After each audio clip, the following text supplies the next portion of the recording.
Now, the film was released in 1995 and it was a massive success in the box office, but even back then it received mixed reviews from critics. It's a film that I definitely do have some nostalgia for because I grew up watching it quite often on VHS, and I do have to admit, uh, it's a film that still has some merit. Over the years, it has been considered to be a bad movie, or a lot of critics, a lot of people have said it doesn't hold up at all, or it's just as bad as Batman and Robin, or it's only marginally better than Batman and Robin. And I disagree with that wholeheartedly. I don't think that's the case at all. So let's examine the aspects of Batman Forever that are structurally sound. Uh, the first thing that comes to mind for me from what I've been seeing is Joel Schumacher's direction. I think his direction in this film is really solid. I think he did a great job when it comes to the kind of take on Batman that he was asked to do. Warner Brothers wanted something different than what Burton brought to the table. So Schumacher was well known for doing a lot of films with very uh, dynamic and bright color palettes, and he really brought that to the screen with his direction in Batman Forever. Now, I know this is something that's an acquired taste for people, and I get it. Batman really does work the best when he's in the shadows, when he's in the dark, but that doesn't mean that some splash of color here and there is an automatic negative. Uh, I think there's a nice balance of dark and light in Batman Forever. Despite sequences that feature what is, in all honesty, uh, day glow um, fight scenes. But despite that, I think that there are some really nice mixes of light and dark in this film. Where in the other Schumacher Batman film, it felt like it was just even more gaudy, even more bright, even more colorful. Here it felt like there was a balance. And that's not the only thing that stood out when it comes to Schumacher's direction. I think he's a great I don't think he's just a good director. I think Schumacher is a legitimately great director when he is on his A game. I mean, this is the same guy who directed The Lost Boys, Falling Down, Flatliners, 8 millimeter. And when it comes to the action sequences, when it comes to the moments of pure spectacle in this film, I think Schumacher really did excel. And he's a very visual director, and I think he was a good choice for this film just for that alone, because there's some really wonderful, stunning looking shots in this that definitely do pop in terms of the camera techniques that are displayed, and in terms of the overall approach for the directing. And it seemed like he had fun and he worked well with the cast and with the crew. So even though it's a more lighthearted take on Batman, it's inching closer to the 60s Batman aesthetic. I still think that Schumacher's direction in this is structurally sound for the most part. Another thing that I noticed during my inspection is that the film's technical merits, like editing and cinematography, were also really good. Uh, this is a film that definitely had a budget behind it, and every bit of it is on the screen.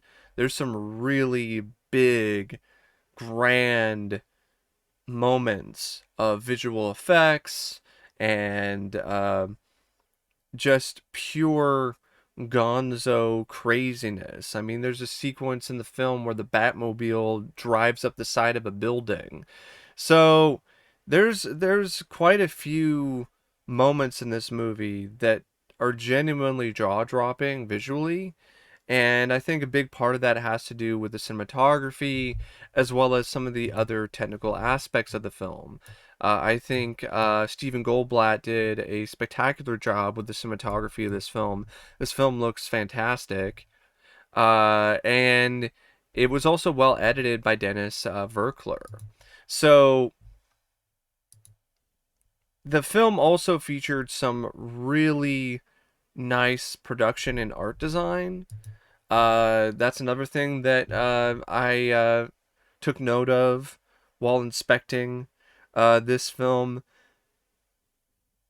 The design of Gotham City is a different kind of look than what Anton Furst did with the first Batman films in this series, but it still maintains some of that gothic feel and that gothic vibe.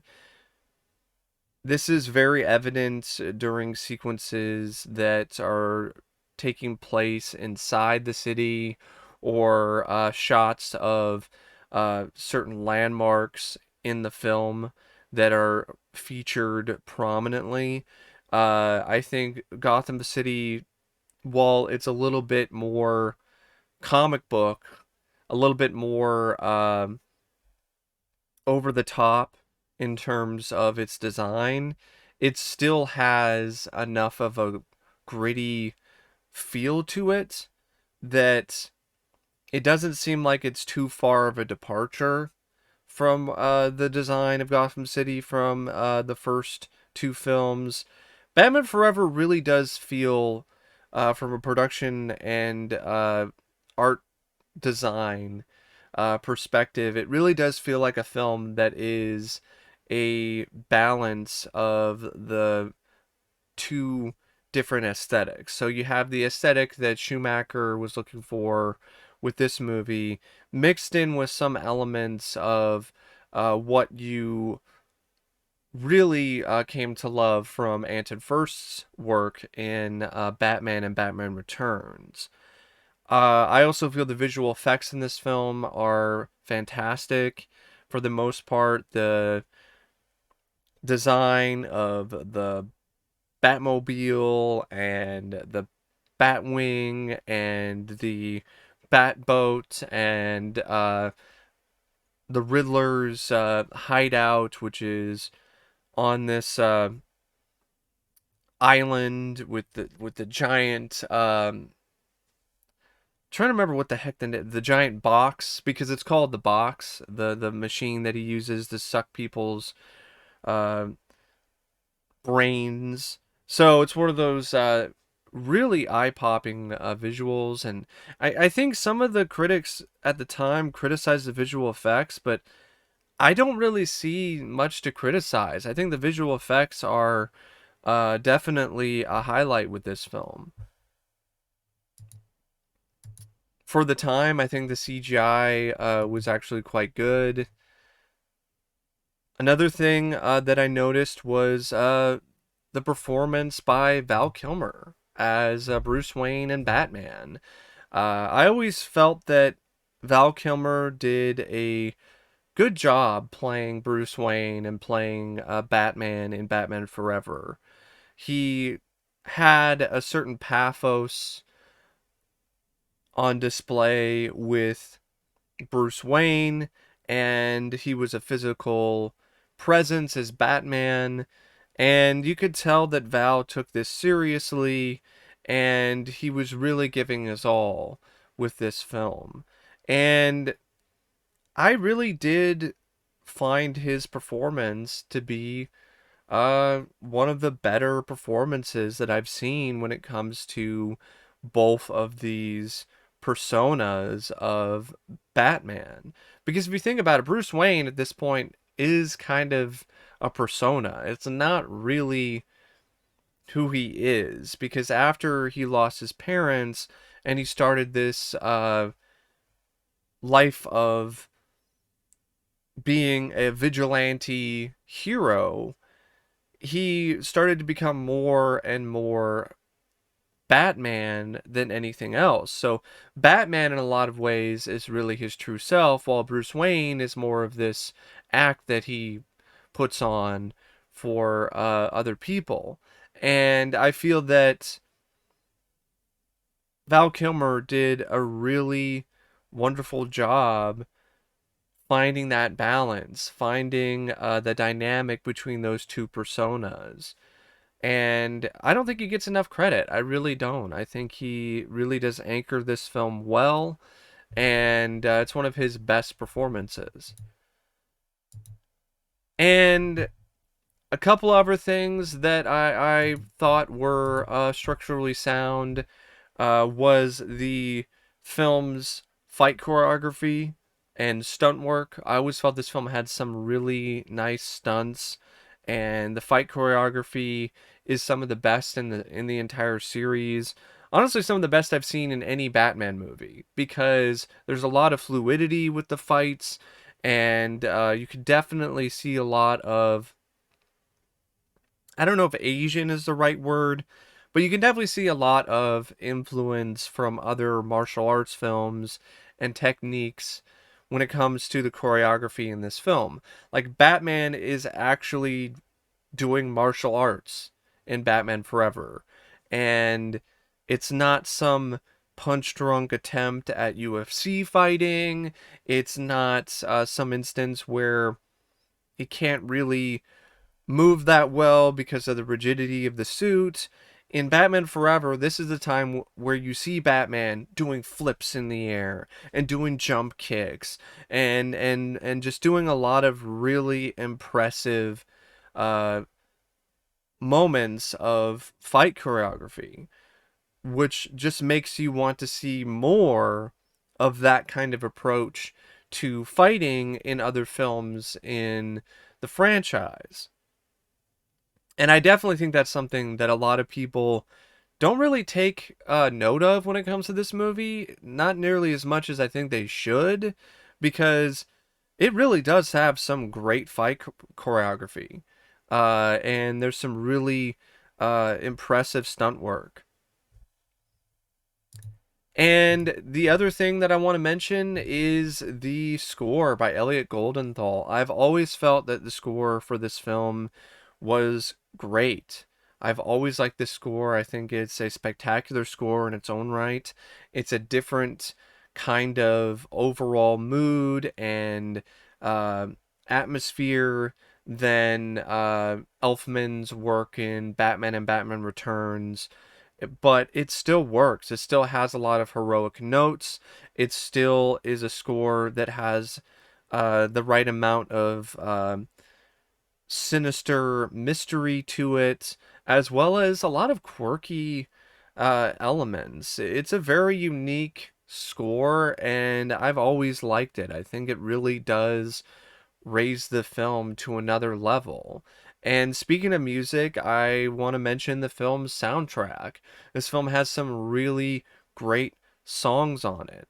Not only Kiss from a Rose by Seal, you also have songs like Bad Days by the Flaming Lips, which is used to near perfection in the sequence where Edward Nygma is trying to figure out what his alter ego, what his identity is going to be.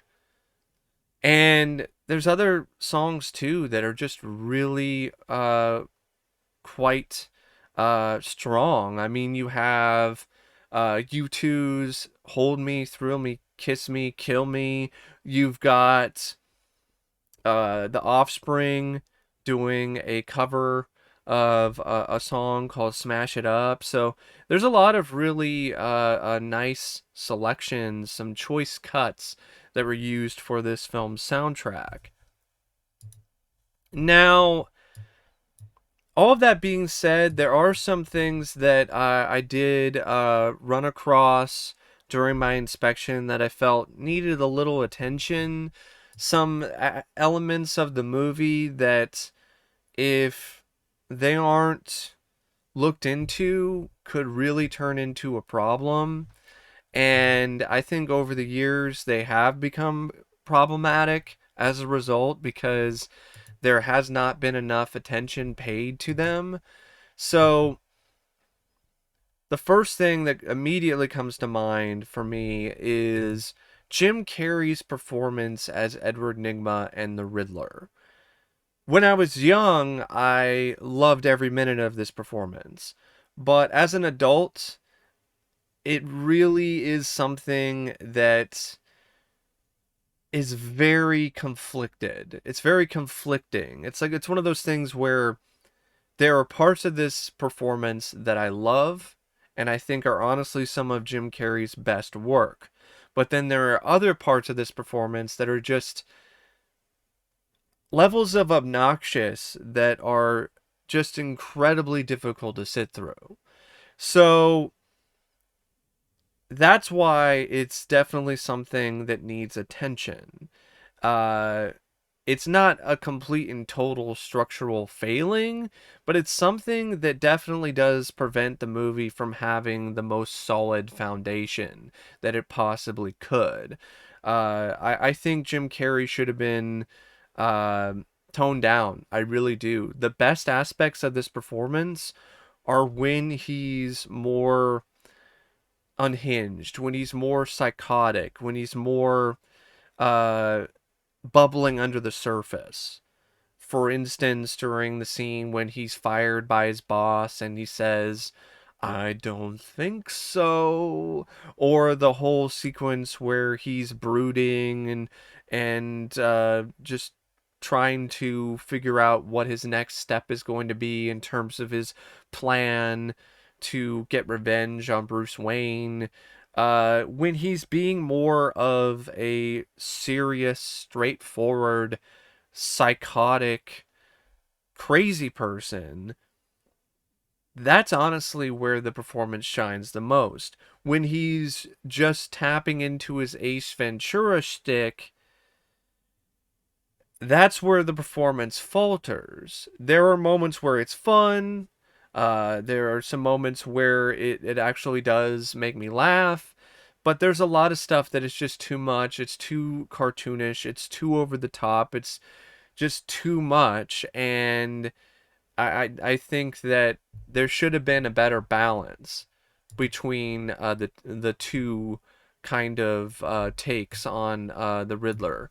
I really think that the Ace Ventura aspects, the high energy parts of Jim Carrey's performance should have been more muted, should have been more uh, controlled. And I feel that the performances, the performance of the character that is more brooding, more inside his own head, those are the things that should have been brought more to the forefront. Now, other things that I noticed that needed some work, the screenplay by Akiva Goldsman. There are parts of this script that I really like. I like the whole backstory of Bruce Wayne, delving into his fears, delving into this other part of his origin, when it comes to him discovering a bat after his parents' funeral. I like that.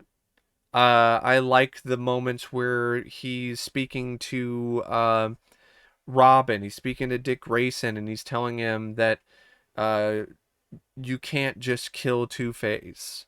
Because if you kill Two-Face, then you're just gonna keep on killing, and it's never gonna heal. You're never gonna heal whatever wound that has been created by the death of your parents. I really like that. I think that's some really poignant stuff.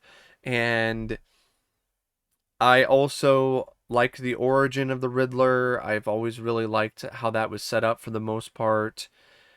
And there are moments where the sense of humor does work and it's fun.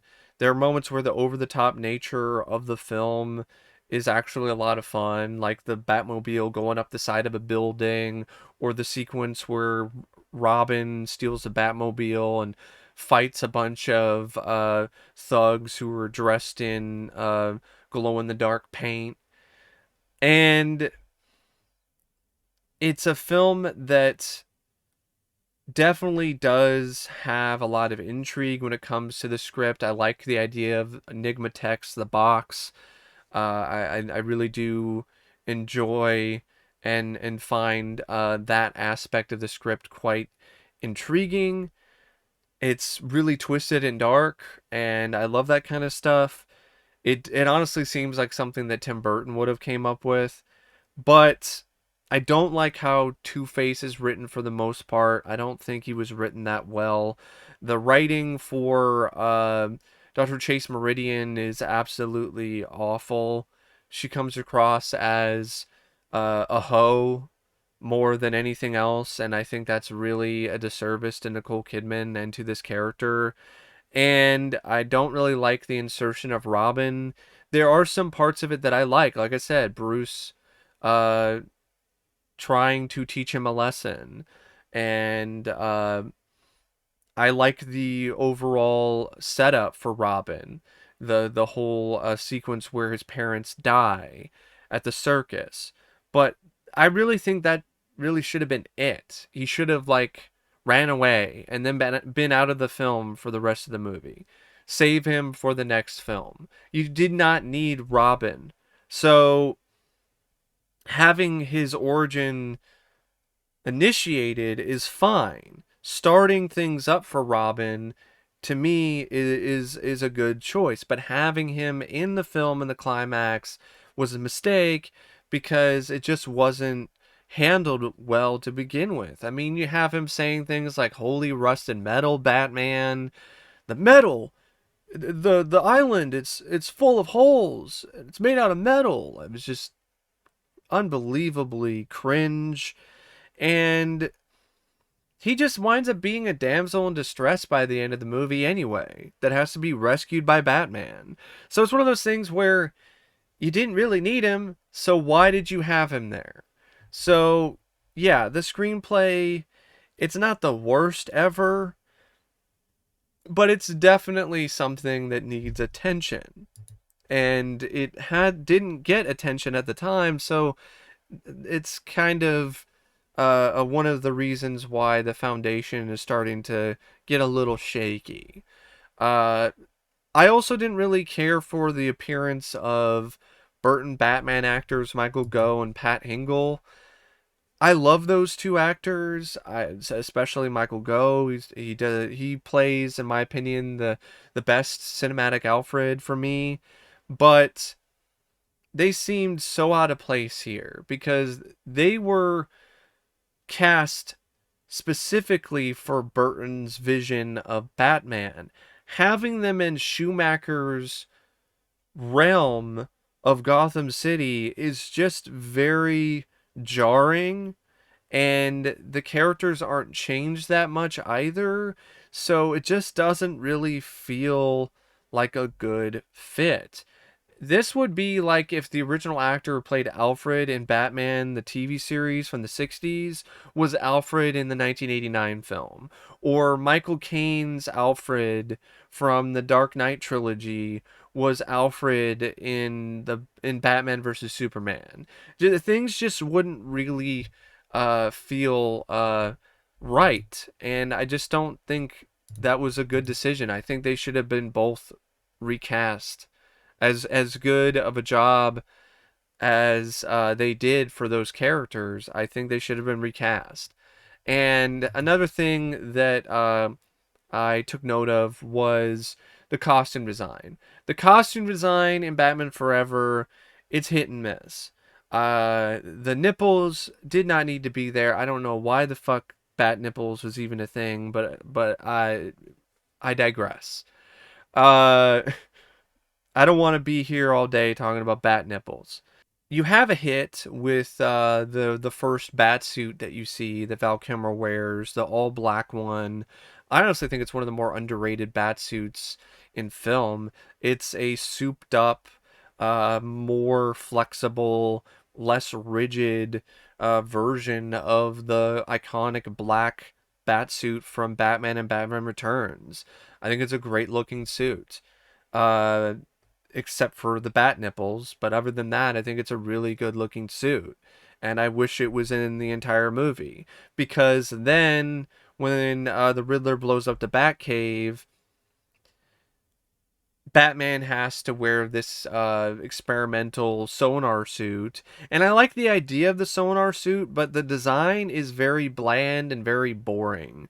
It's just all gray, and the bat symbol for some reason is supersized, and it looks weird, and it makes Batman look a little too chunky. It's just a weird looking design. I don't care for it. And then you have Robin's costume, which is honestly a train wreck. I've always hated this costume design. The mask is too big on his face. The color scheme is vomit inducing. It's just a really shitty looking costume to me. I've always thought it was a bad costume design. And then the reason why it's in the needs attention part is because, like I said, you have things that really do work, like the bat suit that you see throughout the first half of the film, and then Two-Face. I think Two-Face's costume design is honestly really good. It's very flashy, but it's something that definitely is quite eye-catching. Speaking of Two-Face, I also love the costume design of Sugar and Spice.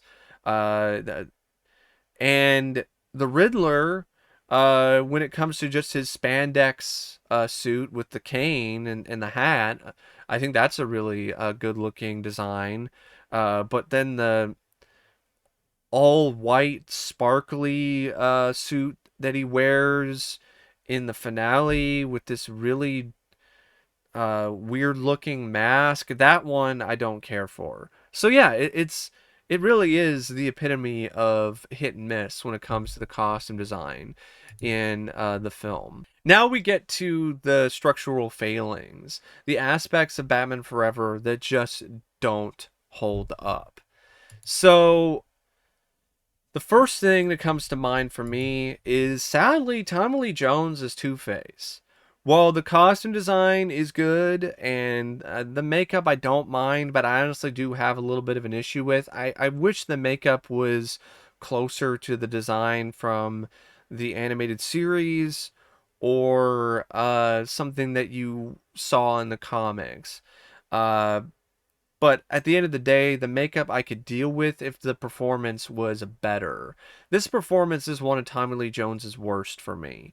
He's just hamming it up. He's trying too hard to one up Jim Carrey when it comes to the tomfoolery and the energy, which is incredibly ironic considering Tommy Lee Jones gave Jim Carrey shit on the set of the film for being too much of a ham, goofing off. I don't have time for your nonsense. That's actually what was going on. Like, he was legitimately upset at Jim Carrey for being Jim Carrey on the set.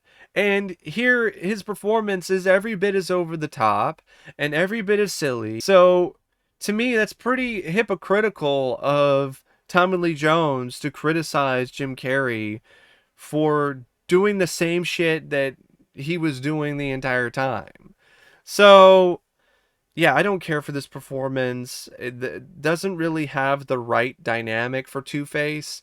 The parts of Harvey Dent that are serious and are conflicted when it comes to what the other side of his psyche is doing is almost completely non-existent in this portrayal. And you just get one side of Two-Face. It's a one-sided take on Two-Face, and it gets old really fast. Uh, the whole bit in the beginning where he's just saying his lines in a sing-songy pattern, and then the whole way that he handles the character throughout the film. Why won't you just die? It's just too much. It's too much for me. And then you have Chris O'Donnell as Robin. I've never thought Chris O'Donnell was that great of an actor, and this doesn't really do him any favors. Uh, this performance is very below average, very substandard. The screenplay doesn't do him much favors because you have him doing dumb shit like martial arts laundry in some half-ass attempt to make him cool. But he just doesn't have a lot of charisma or personality. It's just a very bland performance from honestly a pretty bland actor. So, uh, yeah, definitely an aspect of the film that is not structurally sound. Then you have Nicole Kidman as Dr. Chase Meridian. I like Nicole Kidman. I think she's a talented actress. This is not one of her best performances. She spends the majority of the film just acting like a hoe. She just wants to suck Batman's bat dick, and that's about it. Like, they try to make this character have more depth by having her be a psychiatrist and have her uh, psychoanalyze Bruce Wayne and talk about his fears and his nightmares and so on. But it comes across as so forced because the majority of the time she's just wanting to get into Batman's spandex. She just wants to get it and get to see what he's hiding under his tights. And it just gets to the point where the character just comes across as nothing but a hoe. And I didn't really find the chemistry between her and Val Kilmer to be that great either. So overall, not really that great of a performance. And I don't even know if I could really necessarily blame Nicole Kidman 100% for it, because really she's doing what she's asked to do. She's providing uh, the performance that the script is giving her. But at the same time, even when it comes to that, it's just a really bad performance by her. Because you didn't even buy her when she's trying to vamp it up or trying to be sexy or whatever. Just came across as uh, varying levels of cringe. And speaking of cringe, then you have the high levels of camp. There are a lot of moments in this film that are just too campy, too cringe.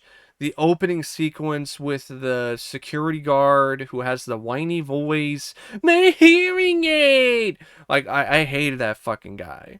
That guy was so annoying. It was one of the worst ways to open the movie. You wanted the guy to get dropped in acid. He stuck out like a sore thumb because it's the kind of performance that you would see in the 60s Batman show.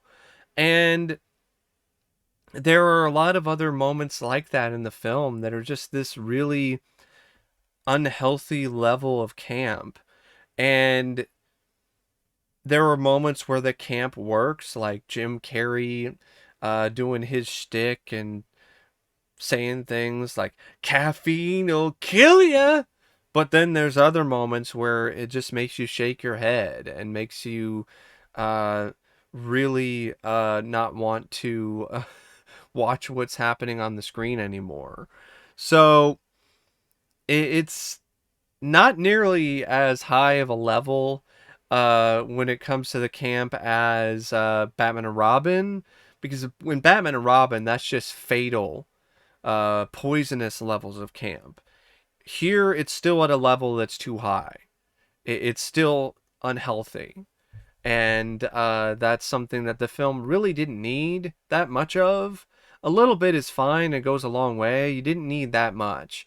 And that really does make me curious about Joel Schumacher's original vision of the film, because apparently his original director's cut was a little darker, had a little bit more going on when it comes to the more intriguing and darker parts of the narrative. A lot of the more interesting aspects of Bruce Wayne's character, dealing with his past and dealing with him facing his fears and grief and so on, was more substantial in his original cut. So that's something that I honestly would love to see one of these days. I am definitely one of those people that wants to see the Schumacher cut get released in the near future. But yeah, Batman Forever is one of those films that, after close inspection, I would have to give it a passing grade. I'm not going to say it failed. It doesn't get an F. It gets a passing grade. I'll give it a C, because there are some things about it that I do find structurally sound, but then there's some things that need some work, and then there's a fair amount of things that are really quite poor, and as a result, the foundation is a little shaky, and there are some things that honestly need some upgrades, and it's a film that I can watch and I can enjoy as a time waster, but it's not something that is solid enough that I would really feel comfortable uh, visiting it or being around with the film for a significant amount of time. So until next time, until the next inspection, I will see you later. See ya.